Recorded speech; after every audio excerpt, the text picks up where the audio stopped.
ಮರಿಯಳ ಪುತ್ರನು ಶ್ರಮೆಯನ್ನು ತಾಳುತ್ತ ಬಾಧೆಯ ಸಹಿಸಿದನು.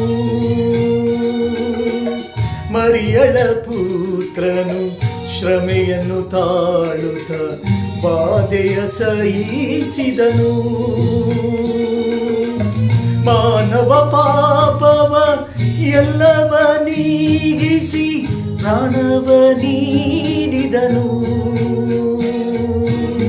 ಮಾನವ ಪಾಪವ ಎಲ್ಲವ ನೀಗಿಸಿ ಪ್ರಾಣವ ನೀಡಿದನು.